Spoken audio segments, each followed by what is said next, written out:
नमो नमः। आज हम कक्षा 10वीं का पंचदशः पाठः भगीरथः पढ़ेंगे। तो सबसे पहले हम पाठ की प्रस्तावना को पढ़ते हैं। अस्माकं भारतदेशे बह्व्यः नद्यः सन्ति, तासु परं पावनी मुक्तिप्रदायिनी गंगा नदी वर्तते। अस्माकं माने हमारे, भारत देशे माने भारत देश में, हमारे भारत देश में, बह्व्या माने बहुत सी, नद्यः माने नदियाँ, संति माने हैं, हमारे देश भारत देश में बहुत सी नदियाँ हैं। तासु माने उनमें, परम पावनी माने सबसे पवित्र, मुक्ति प्रदायिनी गंगा नदी वर्तते, उनमें सबसे पवित्र और मुक्ति को देने वाली गंगा नदी है। जनाः वदन्ति यत्, लोग कहते हैं, वदन्ति माने कहते हैं, जनाः माने लोग, गंगे तव दर्शनान् मुक्तिः, अर्थात हे गंगे तुम्हारे दर्शन मात्र से ही मुक्ति मिल जाती है। इति माने ऐसा, ऐसा कहा गया है, ऐसा लोग कहते हैं कि हे गंगे तुम्हारे दर्शन मात्र से ही मुक्ति मिल जाती है।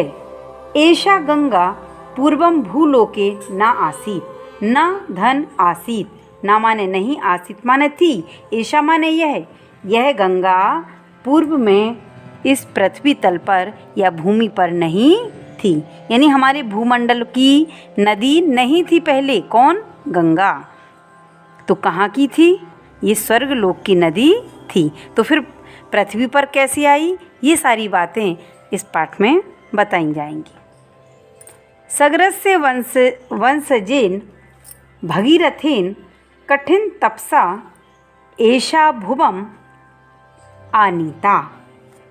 सगरस्य वंशजेन, सगर के वंशज, वंशज माने वंश में, जा माने जन्म लेने वाले, सगर के वंश में, भगीरथेन माने भगीरथ की कठिन तपस्या, भगीरथ के द्वारा कठिन तपस्या से, एषा भुवम, भुवम माने पृथ्वी पर, आनी एषा कथम किमर्थम च भूलोके आनीता इति पाठे अस्मिन् प्रस्तूयते।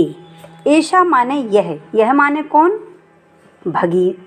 भागीरथी यानी गंगा की बात हो रही है।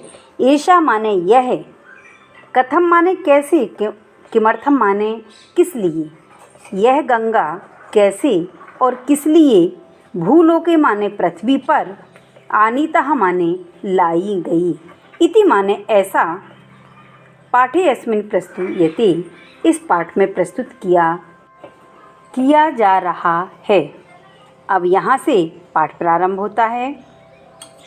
सूर्यवंशस्य राजा सगरः आसीत्, राजा सगरः आसीत्, राजा सगर थे, लेकिन इनकी एक विशेषता दे दी। क्या?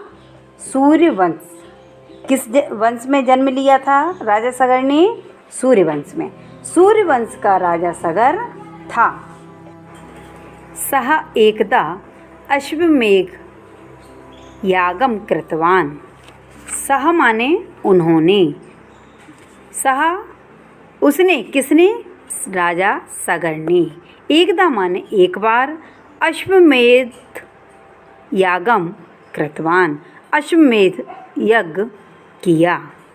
यागस्य अन्ते, यागस्य अश्वः यत्र तत्र संचारम कृतवान, और यज्ञ के अंत में अश्व माने घोड़े को क्या करते थे कि यहाँ वहाँ घूमने के लिए छोड़ दिया जाता था।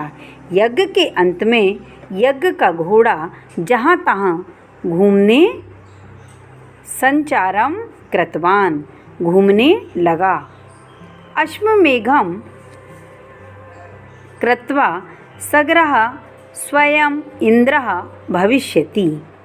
अश्वमेघ यज्ञ करके सगर स्वयं इंद्र हो जाएगा। इति माने ऐसा, या इस बात से, इंद्र से असूया आसीत, जो देवताओं के इंद्र थे अर्थात देवेंद्र, राजा इंद्र, इनको क्या हुआ, ईर्ष्या होने लगी, या इस बात को लेकर के राजा इंद्र को क्या ईर्ष्या हो गई कि ये जो यज्ञ कर रहे हैं इसके बाद क्या होगा, ये देवेंद्र न बन जाएं, इस कारण से उन्हें दाह या ईर्ष्या होने लगी। तस्मात् सः याज्ञस्य विघ्नं कर्तुं मार्गं चिंतितवान। इस कारण से, तस्मात् सः इस कारण से, सः माने उन्होंने किसकी बात हो रही है, इंद्र की। इंद्र ने याज्ञस्य माने यज्ञ में विघ्नं कर्तुं विघ्न करने के लिए मार्गम चिंतितवान मार्ग या रास्ता सोचा।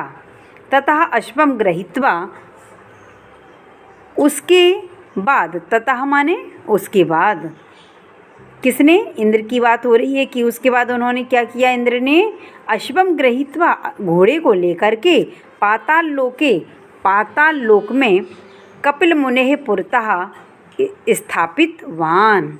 कपिल मुनि के सामने, पाताल लोक में कपिल मुनि के सामने खड़ा कर दिया। स्थापितवान माने क्या कर दिया, खड़ा कर दिया या स्थापित कर दिया।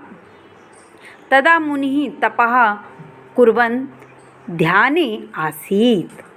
उस समय मुनि तपस्या करते हुए ध्यान में क्या थे, मग्न थे या ध्यान में थे। अतः सः किमपि न ज्ञातवान, इसलिए उन ऋषि को कुछ भी ज्ञात माने मालूम था, इसलिए जो मुनि थे उन्होंने कुछ भी नहीं जाना कि हमारे सामने क्या होगा क्या नहीं हुआ, कौन घोड़ा लाया और किसने क्या किया, क्योंकि वो क्या कर रहे थे उस समय, ध्यान में मग्न थे। सगरस्य राजा, जो सगर के 60 सहस्त्र पुत्रः, जो 60,000 पुत्र, अश्वम अन्वेष्टुम, अश्वम माने घोड़े को, अन्वेष्टुम माने खोजने के लिए, सर्वत्र गतवन्तः सभी जगह गए। राजा सगर के 60,000 पुत्र घोड़े को खोजने के लिए सब जगह गए। तत्र मुनेः पुरतः ते अन्ते ते पातालम गतवन्तः, अंत में वे पाताल गए। तत्र मुनेः पुरतः, तत्र माने वहाँ कहाँ, पाताल लोक में, मुनि के सामने, पुरतः माने सामने। इसको अंडरलाइन करो क्योंकि ये पुरतः क्या है, जो अव्यय है उसका हमारी प्रश्न पत्र में एषः अव्ययम अस्ति नास्ति इस तरह का प्रश्न आता है, तो पुरतः माने क्या होता है, अभी मैंने आपको बताया, सामने। तत्र मुनेः पुरतः, तत्र माने वहाँ, मुनि के सामने, ते अश्वम दृष्टवन्तः, उन्होंने, किसने, सगर के 60,000 पुत्रों ने घोड़े को देखा। मुनि के सामने, वहाँ मुनि के सामने उन्होंने घोड़े को देखा। मुनि एव चोराः इति, मुनि ही चोर हैं ऐसा सोचकर, चिंतित्वा माने सोचकर, ते तम निंदितवन्तः, वे उनकी निंदा करने लगे। कौन, सगर के पुत्र। कुपितः मुनिः तान सगर पुत्रान क्रोध अग्निना दग्धवान। कुपितः मुनि, कुपित मुनि ने या क्रोधित मुनि ने उन सगर के पुत्रों को क्रोध की अग्नि से क्या कर दिया, जला दिया। ते भस्म रूपेण तत्र पाताल लोके स्थितवन्तः, वे भस्म के रूप में, तत्र माने वहाँ, पाताल लोक में स्थित हो गए। यानी उन ऋषि की क्रोध अग्नि इतनी तीव्र थी, इतनी तीक्ष्ण थी कि वो सारे 60,000 पुत्र जलकर राख हो गए। तेषां सद्गति न अभवत्, उनकी सद्गति नहीं हुई। सद माने अच्छी, गति ही नहीं हुई, अर्थात उनकी मुक्ति नहीं हुई। वो सारे पुत्रों की जो आत्मा थी उनकी सद्गति या मुक्ति नहीं हुई। एतेषां मुक्ति ही कथम भवेत, एतेषां माने होता है इनकी मुक्ति कैसे हो। पूर्वजानां मुक्ति ही वंशज प्रयत्न ही एव संभाव्यते इति शास्त्रमतम्। पूर्वजानां मुक्ति ही, पूर्वजों की मुक्ति वंशज प्रयत्न ही एव संभाव्यते, वंशजों के प्रयत्नों से ही संभव होती है। इति माने ऐसा, शास्त्र मतम, ऐसा शास्त्रों का मत है। अगला पैराग्राफ देखेंगे। सगरस्य वंशे भगीरथस्य जननम अभवत। जननम माने होता है जन्म, अभवत माने हुआ। सगर के वंश में भगीरथ का जन्म हुआ। सह स्वपूर्वजान स्वर्गम नेतुम निश्चितवान। अपने पूर्वजों को, सह माने उन्होंने, उन्होंने माने किसने की बात हो रही है इधर, भगीरथ की। भगीरथ ने अपने पूर्वजों को स्वर्ग ले जाने का निश्चय किया।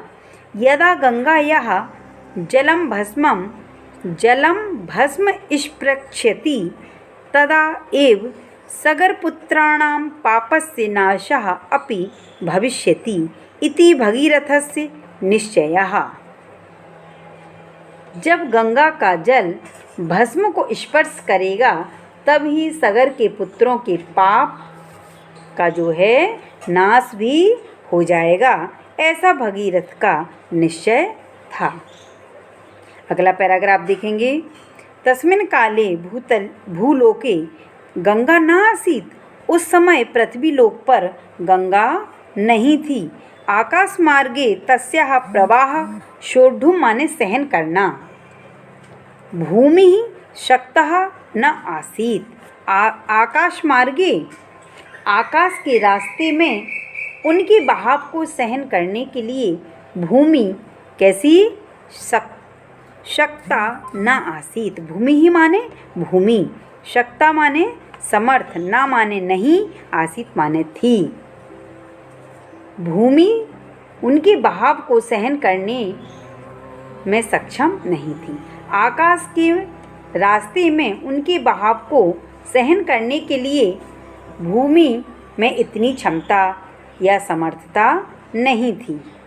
ताम प्रथमतः ग्रहीतुम परमेश्वरः एव शक्तः आसीत्। ताम माने उनको, उनको किसको, गंगा को। ताम माने उनको, सबसे पहले, प्रथमतः माने सबसे पहले, उन गंगा को सबसे पहले लेने में परमेश्वर ही सक्षम थे। तस्मात् ईश्वरम ध्यात्वा भगीरथः, तस्मात् माने इस कारण से, ईश्वर का ध्यान करके भगीरथ ने क्या किया, तपः कृतवान, तपस्या की। हजारों सहस्त्र वर्षांतरम, सहस्त्र माने हजारों, वर्षांतरम माने वर्षों के बाद, एव ईश्वरः आकाश गंगाम स्वजटासु ग्रहीतुम अंगीकारम दत्तवान। और सहस्त्र माने हजारों, हजारों वर्षों के बाद ही ईश्वर ने आकाश गंगा को अपनी जटाओं में लेने के लिए स्वीकृति प्रदान की। किसने, महादेव शिव जी ने। बहुत दिनों के बाद उन्होंने ये परमिशन दी कि मैं इनको अपनी जटाओं में समाहित कर लूँगा या ले लूँगा। एवं सा नदी ईश्वरस्य जटासु प्रथमम पतितवती। एवं माने इस प्रकार से वह नदी कौन सी नदी की बात हो रही इधर, गंगा नदी की। गंगा नदी ईश्वर की जटाओं में सबसे पहले समाहित हो गई या गिर गई। आकाश गंगा तदा गर्विता आसीत। आकाश की गंगा, ये गंगा पृथ्वी की नहीं थी तो कहाँ की थी ये गंगा, आकाश की थी, इसलिए इसको आकाश गंगा बोला करते थे पहले। आकाश की गंगा नदी उस समय घमंड से युक्त थी। कथम एषः ईश्वरः मां धारयितुं शक्तः, कैसे यह ईश्वर मुझे धारण करने में सक्षम होंगे। इति चिंतितवती, ऐसा सोचा। किसने सोचा? गंगा नदी ने। गंगा नदी बहुत ही तेज चलने वाली, बहुत ही तेज धार वाली, तीव्र गति से आने वाली नदी है, इसलिए उन्होंने सोचा कि ये ईश्वर मुझे या मेरे तेज को किस प्रकार से धारण करेंगे। इस बात की उन्होंने चिंता की या सोचा। नद्यः गर्भं ज्ञात्वा शिवः तां जटासु एव निक्षिप्तवान्। निक्षिप्तवान माने होता है छिपा लिया। निक्षिप्तवान माने छिपा लिया। कहाँ? जटासु, जटाओं में। किसने? शिव ने। नदी के गर्भ को जानकर, यानी नदी के घमंड को, नदी के गर्भ को जानकर के शिवजी ने उसे